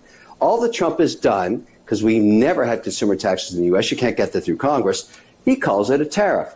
Reciprocal, and kind of the highlight deal right now is the EU, 26 cats being herded, and Germany and France are a little, for lack of better words, pissed off, but what he did is he whacked them with a reciprocal 15% VAT tax in the U.S. You ship something over here from Europe, you pay the same thing they whack an American product with. It's not that complicated. And the market, because listen, I don't give a rodent's rear end about, politicians. I care about policy. I have to invest. The market has absorbed this idea, and GM came out last week and said, okay, I get it. Our margins are down on car part tariffs, but we think we'll eat a third. We'll push a third out on price increases, and we'll use AI to solve the other third. No one's even talking about the productivity of AI. That's the thing. Price increases. People are going to pay more for their cars. 45% decrease. Jeez. Kevin's probably like, please help me with these people. Please help me. Please help me. They don't get it. This is why the opportunity is so big for so many people, is because there are so many blithering idiots out there who don't understand. And they're not taking the time to learn. All they do is bitch and complain because they don't know what the hell they're talking about. And he's trying to explain to her, yes, it sounds like it's high finance, but he's giving you a recipe. Some profits. Okay, so tell me why the American economy right now is at its highest value in history. This is not an ad for Trump. I'm an investor. Something's working here. It's a policy decision. I'm a policy guy. The Europeans have been sucking 15% cash for 40 years out of America. And you're unhappy that we're doing the same thing to them? I don't think so. Get over it. Breathe. Oh, that's why I wanted to show this. Get over yourselves. Just get over, because you are your own impediment. They are doing this because the Democrats tell them to say this crap while they're actually investing. That's the funniest part. People listen to CNN and MSNBC and how they down talk the economy, while the people who surround them are actually investing. They call themselves Democrats, but they are 100% MAGA conservatives when it comes to their bank. Don't you doubt that whatsoever. Oxygen and be happy with your portfolio. Obviously, the 3% number is way ahead of expectations. It's a fantastic number. It just feels like, everything's humming on all cylinders here. One thing you didn't mention, but I think is relevant, is the new trade deal with the EU. We're about to get to that, by the way. That's the next story. Okay. Well, I would include that because include it. Yeah. I think it was a deal that just got announced where the EU is going to... Okay, by the way, these guys are part of, and David now is with the Trump administration, but they're part of it's called the All In podcast. If you'd like to see some elevated, conversations on money and the economy, elevated, you should listen to the All In podcast. These guys talk up here, and just the nuggets that filter down will help you. See, the reason I talk about this isn't to denigrate people, it's to uplift people. My whole thing is, I feel because I've been blessed, I like to give this information out. When you looked at the stuff we talked about earlier with Chicago and everything else, they're just completely lying to people and keeping them in the dark. They don't care about people. And in order for people to succeed, you have to listen to and start talking back and forth with people who want to succeed. I don't want to talk to people who don't want to succeed. I don't have any time for them. And so when you're watching these things come out on X and everything else, listen to them. He's a billionaire. And when's the last time you get to sit in and listen to like 3 billionaires talk? Its markets to U.S. products, no tariff on U.S. products, but they will pay a 15% tariff coming into the U.S. They're going to be investing $600 billion in the U.S. They're going to be buying $750 billion of U.S. energy, and then some very large. Oh, so they're going to be buying hundreds of billions of dollars of U.S. energy.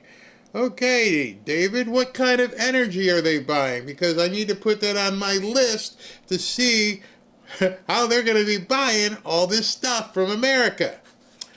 Your list starts getting long. Or you could sit on X and complain, or you can put a list together and start doing some research. Number, I guess they didn't specify number on defense products, basically American military products, hundreds of billions, which is the follow-up to their commitment to raise their contribution to NATO to 5% of GDP, up from, I guess it was sort of like 2% before. So, this is a huge deal for the United States. I think it's a huge win for the Trump administration.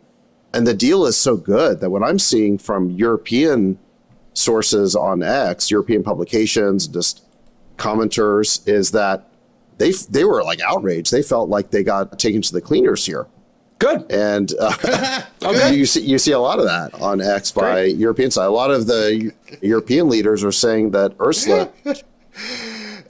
When you start talking in this manner and talking to people in that way, you realize, as I said, there are haves and there have-nots. And there are people who are losing and people who are winning. And the people who are winning, good. I'm glad we beat them. I'm glad that this happened. You know why? Because at this point, and I'm not doing anything illegal, I'm not doing anything untoward, I'm not doing anything underhanded, I'm understanding there are winners and losers. I went and watched Notre Dame last night. Miami beat them. Miami's a winner. Notre Dame's a loser. Today, I'm pretty sure the kids brought out the film and see what they can do better. I talked to my grandson today. Are you watching film of your last game? Well, the reason I bring that up is, are you watching film? Are you watching game film on how to make your life better? What are you watching and studying and going, oh, okay, I got to go to my notebook today, and I've got these 15 things I've got to go do some research. Or I could just sit back and watch, I don't know, old reruns of the Golden Girls. Winners, losers, haves, have-nots. But the bridge between the have-nots and the haves is there. You just got to be willing to walk across that bridge. And I see it every day. Down here it's really weird because you can go across that bridge, because one of the things I've always talked about, people from other areas coming here, they're big fish and they get here and they think they're big something. And I'm like, you ain't been across the bridge, have you? I remember saying that to somebody, what's across the bridge? Drive by it. Because once you get over that bridge, you're like, oh, hell no. Are you kidding me? Is this how people down here lived? Oh, yeah. Cross that bridge. And I drive that bridge. I think I'm going to do a video tomorrow. I drive that bridge. I go over there, and it's so inspiring. I have videos on my channel of me doing videos over there and going, hey, man, I'm standing in front of this $20 million boat. I think saying a boat is demeaning it. Yacht. And it's so inspiring because I don't look over there and go, man, it sucks. They got big, giant houses and boats. These people suck. Now, I go over there and go, man, what did you do? In doubt. So, all those stupid taco memes are going away now because people are realizing that Trump's willingness to raise tariffs on these countries as a threat to renegotiate better trade deals is working. It's working extraordinarily well. Just this EU deal, one way to think about it is you add it all up, it's about $2 trillion. It's effectively $2 trillion of stimulus into the U.S., but without money printing. Yeah, over the next 3 years. So it's non-inflationary. New emails, Mr. President, suggest essentially that Hillary Clinton personally approved the Russia hoax. With Obama? With Barack Obama. And my question is she finally going to pay for what she did, or does she get a pass again? So, we had her, and I had her right under the sights, and I told the people, look, you can't do this to a president's wife, an ex-president, and she was Secretary of State, right. But you can't do this to the wife of a president. And do you still feel that way? I'll tell you how I feel about it in a sec. If you remember, I was at a rally, and it was after the election, and they said, lock her up, and I said, no, look, we won, just relax. And I didn't do what other people would have done, what they would have done. And then they went after me, and they meant it. I said, it's amazing. I always felt that you shouldn't be doing this stuff, and I let Hillary off the hook. I totally left her off the hook, and then I let her off the hook for what? And then I come in, and they did the same thing to me. The difference is they actually meant it, and they hurt a lot of people, and it was all a hoax, and now they have it in black and white. No, I think they should pay a price. How directly? By the way, it's a very big price. It could be the biggest scandal in the history of our country, but it continues onward, and that continues onward. That scandal has continued from the beginning. They have everything they do is a hoax. They're no good at anything other than some forms of nasty politics. They're saying... The reason why I wanted to keep that in here as we're talking about this stuff is because President Trump realizes now that Hillary Clinton and the Democrats, everything they do, quote, is a hoax. What's happening in Chicago right now, what's happening in Washington, D.C., and all these inner cities, Kensington, which I'll show you tomorrow, it's all a hoax just to keep these people down. Not just hurt him, but to hurt Americans. Had the greatest 6 months in the history of the presidency. We have done so much. The big, beautiful bill, the whole thing, everything. And that's the biggest tax cuts ever, the biggest regulation cuts ever. Less people, the wait till you see the boom that this country goes through in 5 or 6 months from now with all of the things that are happening. Car plant. Is it Barry saying this, or is the president you voted for saying it? Wait until you see the boom in 5 or 6 months. Just so you know, that was 2 months ago. It's coming. There's no denying it. And so I just feel that it's important that I continue, even fighting through all the belligerents, to tell you, it's coming. I can't bring that horse to water, but at least I can say, can you at least look at the water? Can you feel that it's wet? And understand it's got to keep getting wetter. Some of you will act, some of you will not. And then some of you will just sit back and moan and bitch. Are getting ready to start built. They're going to be built by record numbers. The AI stuff is crazy. What's going on there? Billions and billions, trillions of dollars is being, and it's all going to start very shortly now. It's amazing. We've taken in almost $17 trillion of investments in this country. And when you see what happens, we're going to have a successful country like I think we've never had before. And so if the president is telling you, it's coming, it's coming, trillion, 17 trillion, wait till you see. See, I don't want to be in the bleachers. I don't want to be watching, wow, that's awesome. I want to be in that game. I don't want to be the ones moaning and bitching on X and in our chat. Oh, it's stacked against us. No, he's telling you. I want you to think right now for yourself. How often in your life have you seen someone call their shot? I mean, you remember Minnesota Fats and you see billiards in it, you have to call your shot. Babe Ruth, call my shot. He's calling his shot, and we're all seeing it. And he's telling you, get ready. It's coming. And it amazes me when I sit down and talk to people, and I'm like, are you not paying attention? Are you looking at stupid shit on the news?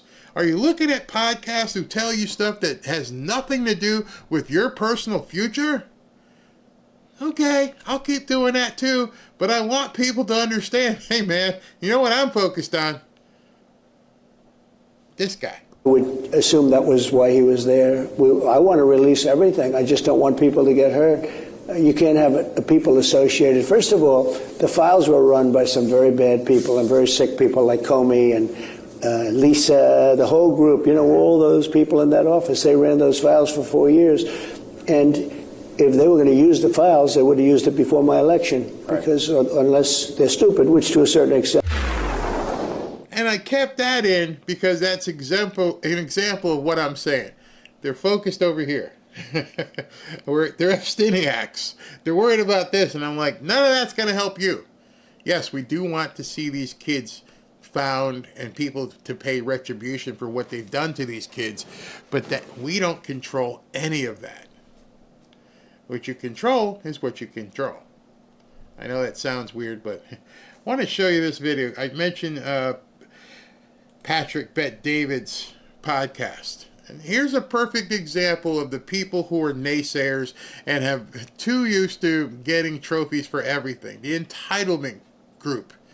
Some you've seen in our chat. This is the problem with America right now. Okay, hold on. On your resume, It says that. What do you have on your resume? Skill set. What do you offer? Transportation expertise, logistics expertise. You consider yourself a hard worker. I mean, I feel like You said 80 hours a week. That's a something like hard that. worker. Sure. How about we do this? How about I interview you and I give you a job? Would you move to Fort Lauderdale? Ooh, man, that's Florida. Sure, why not? Would you move to Fort Lauderdale? Sure, why not? How about you and I document this? After this, you come, I do an interview with you, and I give you a job. And let's see what you do 90 days later. Okay, and I'll look up your company and all that kind of stuff. You're talking to a guy worth $200 or $300 million. This guy says to you right in your face, you're unemployed. The background on this, the guy said, I've applied for 400 jobs and nobody's calling me back. Well, first of all, look at you. Second of all, you see his attitude. And third, you're sitting in front of somebody who's worth 200 or 300 million, and he's like, I'll give you a job. I'll check you out. What the hell are you going to check out? You're talking to someone who has a huge entertainment company, who lives here in South Florida, who's worth $300-400 million, and you got to check him out. Look at his watch. You look at his car. Look at his suit. You want to check him out? Dude, you haven't been responded to in 400 applications. It's you that needs to get checked out. Stuff, and I'll see it. But you see what just happened regardless, right there? But Mike, watch what you just did. Sure. You just said you applied to 477 companies who's not gone back to you. Yeah. A business owner who's hiring aggressively just made an offer to you. You said you're willing to move. Then you said, I'll look at it. You became selective. I didn't say I look at it if you'd let me finish my sentence. Go ahead. I want to hear it. I would like to look into your company to see exactly what you guys do. You would like to? Because I don't know what you guys do. Okay. So as far as I'm concerned, I may be wasting my time going. If you guys are a finance company, if you guys are a bank or something like that, I don't have the certifications, I don't have the degrees. So even interviewing me would be a moot point. What if I gave you a job, period, to work 80 hours a week? Would you take it? And I paid you a reasonable wage. Are we talking a livable wage or a reasonable wage? Go F yourself. Go F yourself, as Elon would say. Are you talking a livable wage? What are you living on now, loser? This guy just said, I'll pay you. Just come on down. Okay, that's all you got to do. You talking about livable wage? Damn, they gave him way too many trophies as a kid. You haven't been hired after 400 attempts, and you're sitting in front of a prominent businessman who's extremely successful. I'm hoping that some of the young communists sitting around the table go, dude, you're blowing it. Hey, Ixnay, take the freaking job. You know what's funny is because I remember when I worked for the billionaire who owned part of the hockey team and everything else, and I knew taking that job was, I didn't care what the salary was. I remember telling Robin, she's like, how much they paying you? I said, I don't know. I didn't ask. What do you mean? Just being around someone who's made it this far, someone who's a billionaire, someone who has their own plane, jet, someone who owns a hockey team, who's trying to buy the Miami Dolphins. I just want to be around that. I'm going to learn by osmosis. I'm going to figure out just by my watching what this guy is doing. And so now this dude is sitting in front of somebody who's got hundreds of millions of dollars in the bank. You know, and he's sitting there, his feet are moving. And whose version of reasonable are we talking about? Your version of reasonable or my version of reasonable? But you see, so now, for me, what I'm noticing from you is I need specifics? No.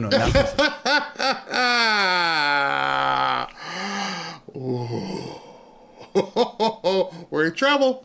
I'm telling you, if they put these kids in charge, we are done. The disrespect that he's showing to him. The disdain he's showing him. You're going to pay me a living wage. Well, what does that mean? Most of the people I hire need specifics. The difference is I'm trying to hire them. In this instance, you're trying to get a job and you're being selective. It's going to work against you. I'm not trying to get a job. Originally, I was trying to ask you. Wait. I'm not trying to get a job. I don't need to work. I can't help it. This is what many, I'm not anywhere near Patrick Bet-David size, but this is what many people have to deal with. People who bitch and moan and then say, okay, you ready?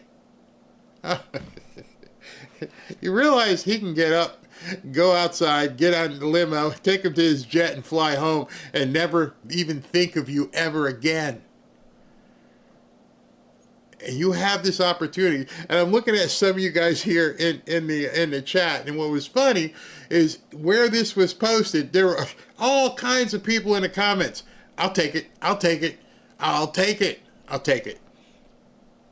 I couldn't think of a better way for Patrick to get applications than to show this video, and people like, I'll come. I'll move tomorrow.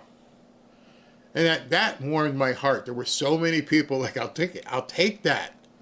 The moral failure. My offer's off the table that's because fine. you're going to be difficult to work with. Okay, sure. But my question was, where is my moral failing? Like, where is it that you are saying that I am not working hard enough and I am not doing I just enough? experienced it right now because the way you just handled this situation. Got it. Here So I should was- accept anything No, that somebody it's not- gives me not at at first all. blush No. if it is a guarantee. You were turned down 400 times. And you're questioning the golden spoon, silver spoon, sitting in front of you. The guy's watch probably costs more than you've made this year. Maybe 2 times more than you've made this year. And you're sitting there, your chair is moving, which probably tells me you're on some sort of drug or meth or something, and he's offering you a job, doesn't know who you are. See, that's the other thing. He's willing to take a flyer on you. I'm willing to help you. I will give you a job tomorrow. Do you want it? I'm going to have to check you out. Yeah, I'm not really sure. So you're going to pay me. How much? Livable? No, I'm going to pay you what you're worth. I'm going to make you earn the money. They don't want to hear this. Thing. No, not necessarily. I agreed to do your interview. I agreed to be interviewed by you, and you agreed to consider me for hiring. Yeah. So therefore, I am taking that opportunity. I've chosen to. But because I am asking you for specifics, your immediate reaction is that, oh, well, you're trying to be picky. I'm not. I'm asking specifics. You could have simply I said I need to look up your company. That's all I said. You could have said is, I'm willing to have the interview. And I did. You would have had the interview. And I did. No, you said it depends. I said, don't yeah, know. sure. Let me look. Yeah, Let me sure. do all I this would other look into stuff. your company. That's all I said. I appreciate you. Thank you, James. Remember the movie The Sixth Sense? And the kid is talking to Bruce Willis, who I feel so bad for. And Bruce Willis is like, what? I see dead people. And they don't know they're dead. I see stupid people who don't know they're stupid. That is like the seventh sense. I'm looking at stupid people who think they're talking a big game, but all they're doing is showing everybody else they're stupid. And Patrick Bet-David, went out of his way, and then he posted today, I withdrew the offer. Just like that. Just like that. Dude, you had a job right there after 400 plus denials. You had a job and you sit there and fidgeted, which I'm sure he's looking you dead in the eye. Just sitting there staring at you. And I'm pretty sure what he's sizing up and going, this guy's on drugs. He's on something. He's got a bone to pick. He's entitled as F-U.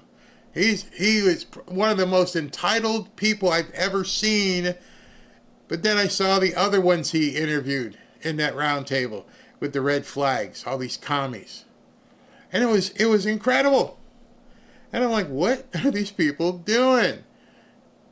And then I got an email. I got an email from somebody who said that I was how did he say it? An entitled ass-H. And I'm like, wow, you took the time to write me a missive, and you don't know anything about me. Nothing. You don't know where I came from. You don't know what I had to do. You don't know how Robin and I survived 33 years of marriage. You don't know anything about us. But because I talk on this camera and I try to tell people, go for it, I don't have any patience for people who want to stay on this side of the bridge and never look to cross over. They ain't got any time for it. You just saw it. That's exactly what is going on. And it's funny to me because it all started because I was talking about some real estate. And I'm like, yeah, sorry, it's not too high. The prices aren't too high. You just can't afford it. Go live someplace where you can afford. Oh, that's unbelievable. I can't believe you'd say that. I didn't tell you that my father told me that. When I got my first house, he's like, you can't live there. Why? You can't afford it. Well, where do you want me to live? You need to go over there. So when I said it, nobody asked, hey man, that sounds kind of harsh. It's because it was what I was told. And if I told you, or could go by and show you the places that Robin and I lived as we came through the early marriage, you'd be like, you lived there? Yep. Yeah, we lived there. And then we lived there. See, most people, like Patrick Bet-David and other people, my old boss, will tell you, I didn't start with a jet. He showed me, like, my first day, here's where my little tiny office was on Oakland Park Boulevard. I'm like, that's a crap hole. Yep, that's where I started. Most people who aren't trust fund babies will tell you, they started somewhere and they continue to grow.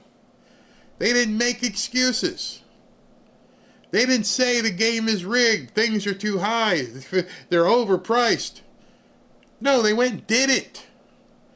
And now they don't question. If they want to buy something, they buy it. Even a football team or whatever. But they started here. They didn't look for a living wage. They created their own wage, which President Obama had no regard for. Nothing did he regard in his post this morning. And so in terms of the real estate stuff, I wanted to show you two things. Actually, was it two things or three things? Okay. This one. Breaking. Thanks, SB. President Trump may declare a national housing emergency this fall to address skyrocketing home prices in America. This would ease regulation, prioritize the allocation of critical materials like lumber and steel, and standardize building codes across the country to expedite construction and lower cost, amongst other things. Notice there's nothing in that tweet that says, yeah, we're going to make it easier for you. No, we're going to make it easier for people to build. Make it so they don't have many regulations, so that they can, get cheaper lumber and steel. And I was telling people this the other day. I'm like, it has nothing to do with people inflating prices. It's supply and demand. And what do you think is going to happen with the demand of these houses here that they're going to try and get the cost down? Mario Narwhal said this about Scott Bessent. Trump may declare a national housing emergency to tackle sky-high rents. Bessent says Trump might declare a housing emergency to fight rising costs and shortages. The plan could include cheaper building materials, as I just showed you, simpler zoning rules, and lowering costs for home buyers. It would be the first national housing emergency since 2008. Remember what happened in 2008? Aimed at fixing a market that's pricing people out. Trump wants to make housing a big campaign issue for the 2026 midterms, calling it a Republican priority. The government says it won't override states, but it's considering all options to make homes affordable again. The easiest way to drop the prices of homes is to decrease the demand, which too many people miss. So when you see this one, this is how you drive the demand down. It's very simple. Trump's crackdown empties 1.2 million immigrants, or I guess I'll say that word that way, from the U.S. workforce. 1.2 million people have been deported or whatever. Fields are full of rotting crops with no one left to pick them. So that guy with the ponytail there who didn't get a job from Patrick Bet-David can go get a job. Hospitals are short on home health aides, leaving millions at risk without caregivers. So what is being outlined here is where you should be looking for work or business. They need people to pick crops. The hospitals are short on health aides. Construction sites are stalling because there aren't enough hands to pour the concrete or swing the hammers. Trump vowed to deport millions, and his stepped-up raids and visa are delivering just that. Supporters calling a win for American workers, but here's the problem. Few Americans are racing to do the toughest jobs left behind. So it's not that they're overpriced. It's that people won't do the jobs that will enable people to make more money. If you're given the opportunity to go work for Patrick Bet David, more than likely you should take that job because it'll help you afford a better place to live. Or go work here. Go work for a farm, or you can go to a hospital, or go work construction. Think 12-hour days harvesting tomatoes in 100-degree heat, or changing bedpans for $15 an hour. This is the first time in 50 years the immigration population in America has actually dropped, and it's not a dip. It's a gut punch to industries that run on immigrant labor, albeit illegal. So now the U.S. faces a choice. Keep celebrating the crackdown, or figure out who's going to do the dirty, difficult work and absolutely essential work. That's easy. That's very easy. Here are the jobs. Here's what gets you paid. Go where the jobs are. Buy the house there. It's that simple. It is really, really that simple. And all the whining isn't going to help. And this isn't new. This isn't new whatsoever. And so I'm going to go back 15 years. And I want you to hear something, because this is where we are today with people screaming at me. And I realized this is where people have been forever. Except back then, people used to bust their hump. Now they just complain on X. So, as if the housing market weren't in enough distress, the Obama regime's decided it wants to help out by turning thousands of government-owned foreclosures into rental income properties. That's right, big government's about to become big landlord. That's great. More tinkering from the same wizards of smart who turned a run-of-the-mill recession into Obamageddon. Barackalypse now, with President Debt Man walking. The Federal Housing Finance Agency announced that they are seeking input from investors for plans to rent almost 250,000 foreclosed homes with mortgages held by Fannie Mae, Freddie Mac, the Federal Housing Administration. Regime officials are also reported to be mulling over a plan to target metro areas that have high rental demand and have been hard hit by foreclosures. In other words, blue cities in blue states. You existing landlords, you better get prepared. You're going to be competing with Barack Obama's real estate company. Nobody can stop them from driving the market as low as they want. And you homeowners better not complain when government renters overrun your neighborhoods with government subsidies to rent their government properties, eating government cheese, no doubt. The housing market has continued to tank under this regime, and now suddenly, just as election season kicks in, a flood of rental properties appear in blue neighborhoods at bargain basement prices. Grateful Blue City tenants thank? Who are they going to thank? Which political campaigns will grateful Blue City investors thank? If you smell a rat, I can identify the species for you. Democrat. Yes. Bingo. Bingo. It's always been a ruse. It's always been an issue. And the only way that you change from being the whiner to the consumer is to be able to make more money.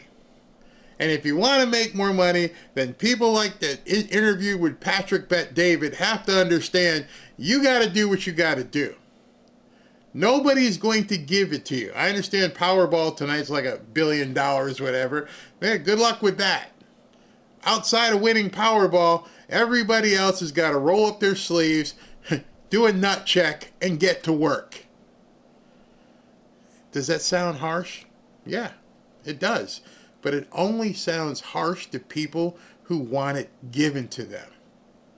Everybody else, every single one of us, today on Labor Day, did it give you any irony that today is Labor Day and I'm working? Lots of people are working. It's because this is how Labor Day means anything. It is a way for us to go from that bridge. Some of us want to stay over there and blame people and want it given. Others want the drawbridge to drop and let them drive across. I'm interested in talking to people who want to come across that bridge. Not the ones who are staying on the other side and whining. Like the guy you just saw. I want a livable wage. Well, go get one. Oh, that's right. 400 other companies told you to go pound sand, and yet you still have the entitlement attitude as though somebody owes you. Nobody owes you shit. Not me, not Patrick Bet-David, not the government. Everything that you're going to get moving forward is based upon you. I showed a couple of videos on my X page just to see how people were going to react to this stuff. And immediately there were so many people that said, oh, here, let me see if I can show you the video. I'm going to pull it up here and show it to you. All right, these people decided that they were going to, hold on, let me pull it up. They bought a school bus. A school bus. You know, you've seen old school buses. Here, let me pull it this way. The most satisfying thing I watched today, they learned everything off of YouTube videos. They learned. That's the key word. They learned. They wasn't given, they learned everything off of YouTube videos and created a whole bus transformation that will knock your socks off. So there's the school bus. They bought it. They saw it on the side of the road. I just want you to pay attention what they did here. Oh, hold on. They paid $6,000 for the bus, and they went in, they put 25 grand into it to fix it. They couldn't buy a home. And so they worked on it every weekend for 3 years, it says here. He and his girlfriend or wife, whatever, they put in the skylights, the fans, everything. They learned it all on YouTube. Found an old school bus, converted it, and wait to see what it looks like at the end. It simply amazed me. And they framed it out, and they worked, and they worked, and they worked. We saved up, sacrificed a lot, worked really hard. Nobody was giving them a living wage. This was their future. They put the tile in, everything. Look at this. This is incredible. I mean, simply amazing. Wait till they get the end product here. I don't know how many of you guys have seen this, but it just, I was sitting here with my mouth wide open. I'm like, you got to be kidding me. This is what they did because they were shut out of the so-called housing market. And now they're living rent-free, debt-free, and they took a school bus and they created a house. So when people tell you you can't, I'm looking right here, Osceola, that's in Florida, and simply amazing. Because they weren't looking for someone to give them a living wage. They weren't waiting. They went out and did it. Look at this. This is absolutely incredible. Two young people, and here's about to be their finished product. It took them 3 years, it said, to do all this and learn it and do it. I hope everybody's watching this, including that guy who didn't get hired by Patrick Bet-David, to see what people can do when they really want to. Look at this place.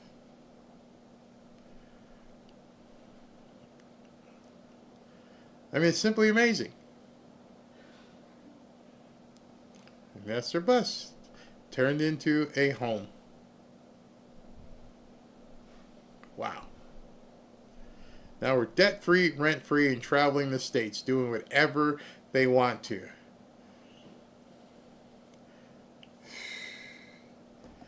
Don't ever let somebody tell you it's rigged. If anyone tells you it's rigged, they're lying to you and they're lying to themselves. You just saw it. You just saw it. It's amazing to me. Great idea until they outlaw it. Yeah, the liberals, exactly. They can do that for others and charge a fortune. Yep, they probably could. They probably didn't realize that they were creating a business model that they can do something with. Thank you, Barry. God bless the United States. People are so brainwashed into thinking the world owes them something. Yeah, I mean, it was. I looked at this email, I'm like, dude, you know the length of time that you sent me this email, you could actually put out a contract on a property? It was crazy.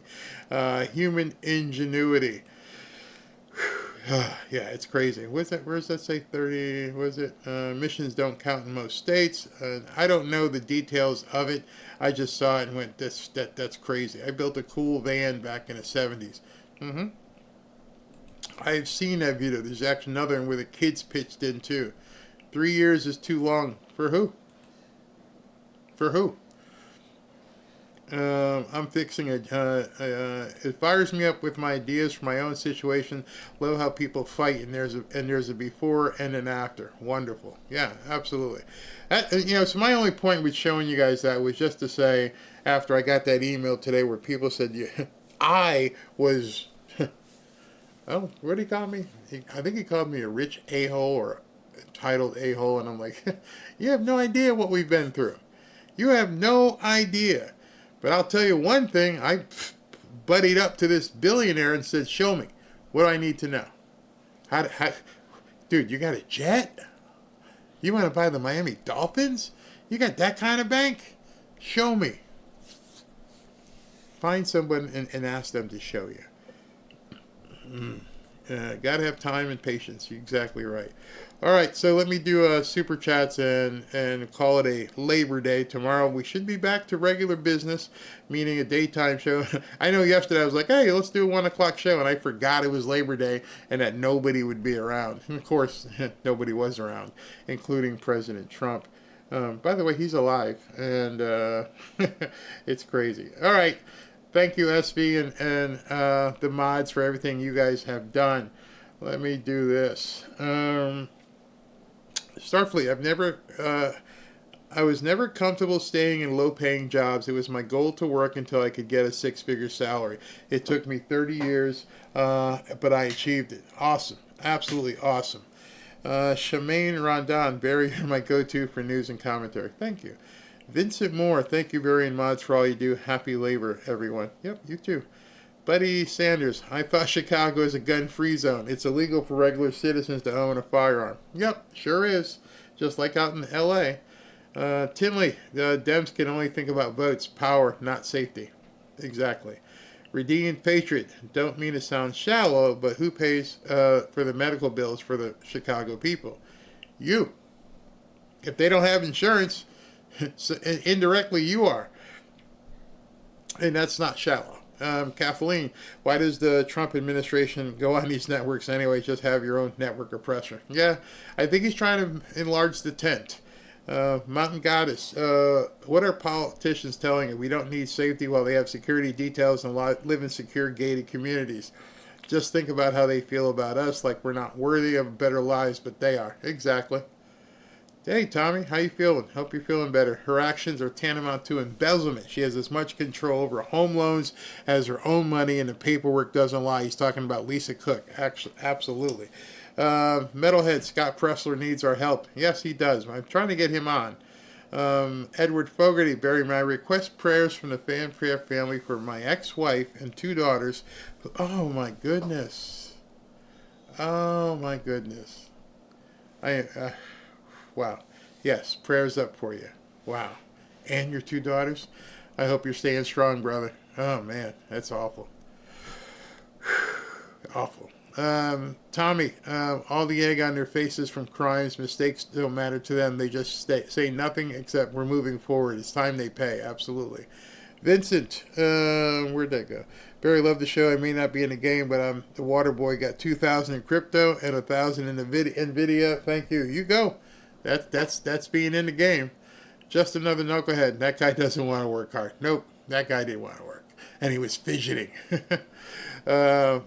Miko Rod, you look a little sad. How about that game? Oh, good. Why you got to rub it in? When they caught him. For those of you who didn't see the game, they were getting beat really bad. They caught up, and it looked like they were going to be able to do something, and they ran out of time, and they lost by 3 points. But like I said, they played well, and I'm not taking anything from Miami. They played really, really well. Miko, that kid that made that catch in the end zone was crazy for Miami. Born on the 4th. My son's girl runs an upscale cigar shop now, and then my son goes in and listens to the wealthy patrons. A lot learned. Yes, if you get the ear of people, they will talk to you. And they love seeing that people are interested, too. RSN, Richard Snyder, thank you. And Neo, thank you, Brain Team. Happy Labor Day weekend. Enjoy your weekend evening. We work hard, enjoy the fruits of our labor. That's what it's all about. Yes, it did. Yes, it is indeed. And it was funny when I found that video from Rush. I was like, a lot of people don't listen and understand that these things have been going on for quite some time. We didn't whine about it back in the day. We just tried to do our best to make it happen. All right, so I will see you tomorrow, probably about 1. It's Tuesday. Maybe Caroline will hold a press conference, maybe not, but either way, we'll get some stuff done, and we'll get back to work. Not that we even left, but you know what I mean. All right, thanks everybody. We'll talk to you tomorrow.